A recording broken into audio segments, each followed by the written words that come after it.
Hello everyone, I am Miss Loriano. I am the 108 Wing Sexual Assault Response Coordinator.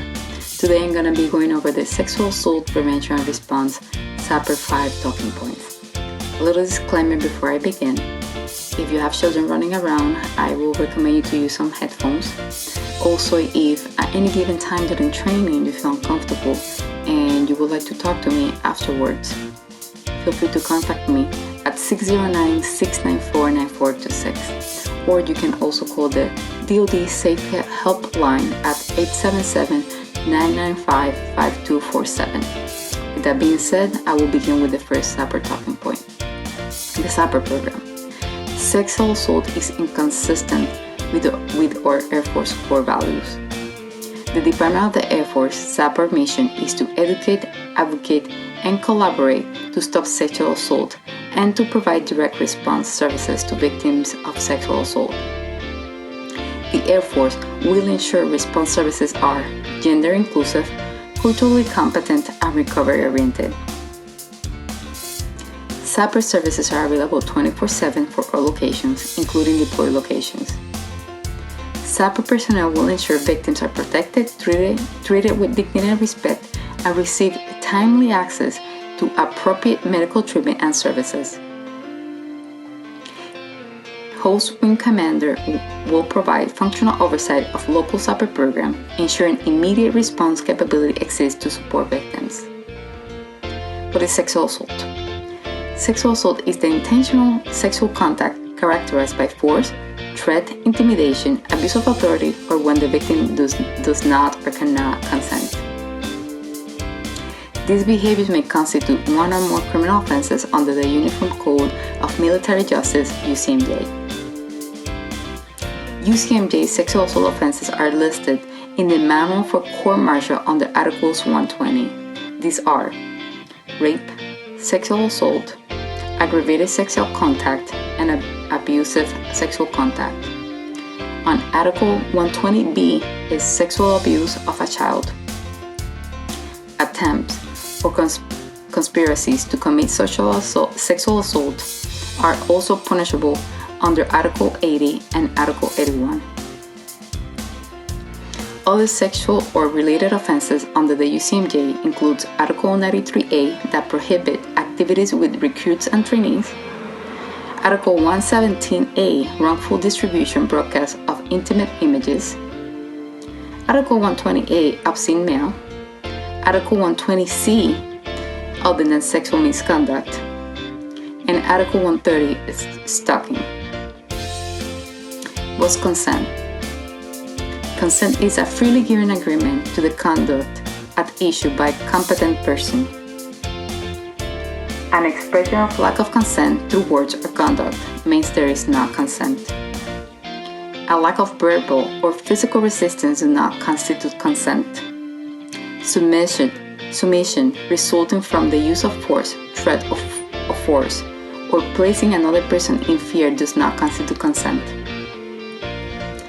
A current or previous dating, social, sexual relationship by itself, or the manner of dress of the person involved with the accused in the conduct at issue should not constitute consent.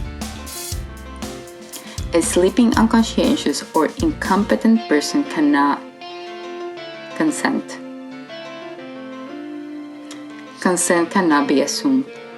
If you are unsure about consent, always ask and wait for an affirmative response.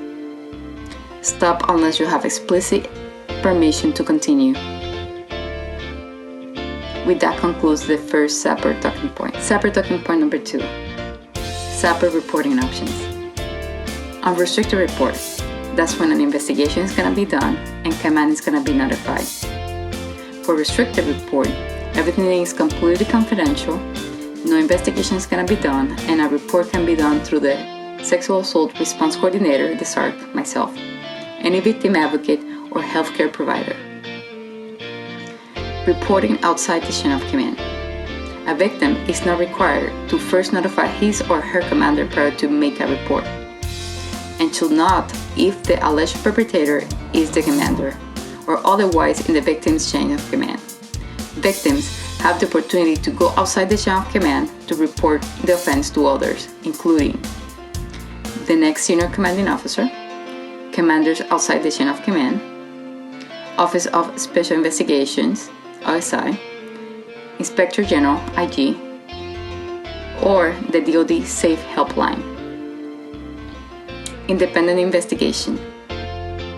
If information about a sexual assault comes to a commander's attention from a source other than the victim, that commander must immediately report the matter to law enforcement, and an investigation may be initiated based on that independently acquired information.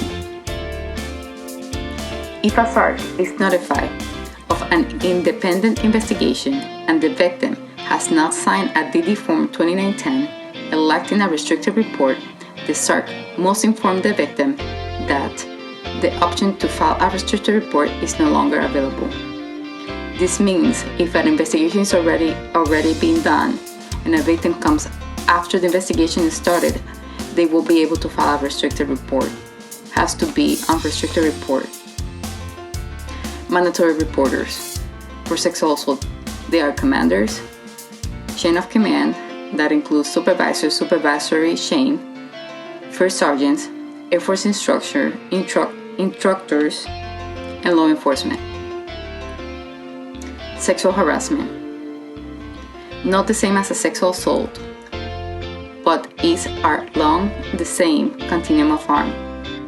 Sexual harassment involves unwelcome sexual advances, requests for sexual favors, and other verbal or physical conduct of sexual nature that unreasonably interferes with an individual's work performances or creates an intimidating, hostile, or offensive working environment. Complaints of sexual harassment can be reported to the Equal Opportunity Office. Sexual harassment may be civil or criminal under the UCMJ. This concludes the second SAPR talking point. SAPR talking point number 3. Available SAPR resources. There are many support resources for sexual assault victims, both within and outside of the SAPR program. If you have any questions, feel free to contact me any given time. Available resources for all victims of sexual assault. The SARC. I'm going to be able to provide case management, referral, victim care, and advocacy. Victim advocate will be able to being able to provide advocacy and also support to the whole process. Sexual assault forensic examination, the SAFE kit. This is an examination that is done at the hospital and is to collect all the sexual assault evidence. Special Victim Counsel, the SVC. This is the person that is the legal advisor for the victim. And all communications are confidential and privileged. In the event that the victim is suffering of PTSD, anxiety, or depression, I'm able to also provide a mental health referral. If the victim is in need of medical care, I'm also able to, provide a referral for primary care. Chaplain and religious affairs airmen, they're always available for spiritual support. DoD SAFE Helpline. This is a DoD 24/7 hotline that they have for support and provide also resources. It's completely confidential, and they have a very nice app and also a website. Additional resources available for victims who file unrestricted report. Expedited transfer. This is to support immediate and future welfare of the victim of sexual assault. Military protective order, MPOs, and civilian protective orders is to prohibit contact or communication between the alleged offender and the victim. Military protective orders, the MPOs, are issued by the alleged offender's commander and are enforceable by military authorities. Now, the DoD SAPR office created a new resource for victims of sexual assault for restricted report only. It's called the Catch a Serial Offender Program. This offers victims who file a restricted report the opportunity to confidentially submit information about the alleged offender and the incident into a military criminal investigation database with the goal of identifying serial offenders. If a match is identified, victims will be notified by the SARC, by me, and offered the opportunity to convert the report from restricted to unrestricted report and start an investigation. For more information about the cash program, feel free to contact me. This concludes the SAPR Talking Points number 3. SAPR Talking Point number 4. SAPR Victim Rights.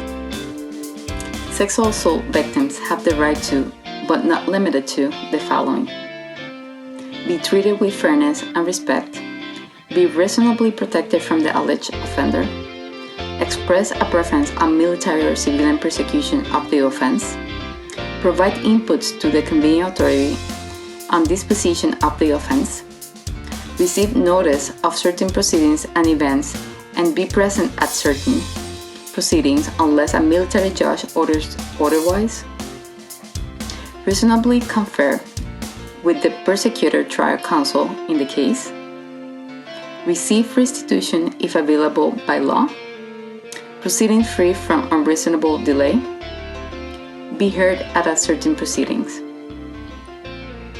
Retaliation or reprisal. It is an Air Force policy to protect individuals from retaliation, ostracism, maltreatment, and reprisal related to a sexual assault incident. When individuals engage in retaliation or reprisal, it not only violates good order and discipline, it can erode unit cohesion and undermine mission readiness. Moreover, it can deter other victims from reporting their sexual assault and receiving support services and be resilient. Individuals protected from retaliation or reprisal includes victims, their dependents, witnesses, or bystanders who intervene or report a sexual assault, SARCs, SAPR victim advocates, SVCs, and other first responders. Report retaliation or reprisal related to a report of sexual assault to SARC, victim advocate, Special Victim Counsel, 108 Inspector General Office, Office of Special Investigation OSI, Immediate Commander, or Commander outside of the chain of command. This concludes the SAPR Talking Point number 4. SAPR Talking Point number 5. Wingman and Leadership Intervention. If we all do our part as wingmen and leaders to intervene and set new norms, being proactive, we can reduce the number of people who are impacted by sexual violence. Recognize warning signs for sexual violence is the first step to intervening. Wingmen might not know the potential perpetrator, victim, or maybe even both. What you notice can change depending on your relationship with the people involved. It is important to remember all genders are at risk for sexual violence. The warning signs we each notice can be different. What's essential is that we each take action when we see a behavior that concerns us or crosses our line. Some of those warning signs is pushing drinks on people, pushing people away or taking people away from their family, their friends or peers at a social event, making threats. Everyone has barriers to intervene sometimes. Personal barriers, things such as fear of embarrassment or retaliation, fear of escalation or getting hurt, or being uncertain what to do. Social barriers, being concerned with how airmen in your unit, friends, or other people will react if you get involved. Organizational barriers, concerned that getting involved could have a negative impact in your career, rank, or someone else's career. What is important is that we each take action when we see a behavior that concerns us. Pick an intervention option that is most realistic for you to do despite the barriers. Direct. Address the situation yourself by approaching any other people involved. Delegate. Get someone else to intervene, such as supervisor, first sergeant, friends, or a bartender. Distract. Create a distraction that will diffuse or interrupt the situation. You could ask someone to drive you home, ask to borrow a phone, and start a conversation. Creating a healthy climate. Prevention is not limited to intervening when you notice warning signs. It includes setting norms that to promote respect and make sexual violence less likely to happen. 3 important norms that help reduce sexual violence. Sexual assault will not be tolerated. Everyone deserves to be treated with respect. Everyone is expected to play a part in intervention. Consider different contexts to communicate that sexual violence prevention efforts are important to you, like social media, work life, and your personal life and social life. Norms are set by small decisions. What is something that you can say or do today to promote a healthy climate of respect? With this conclude the SAPR talking point.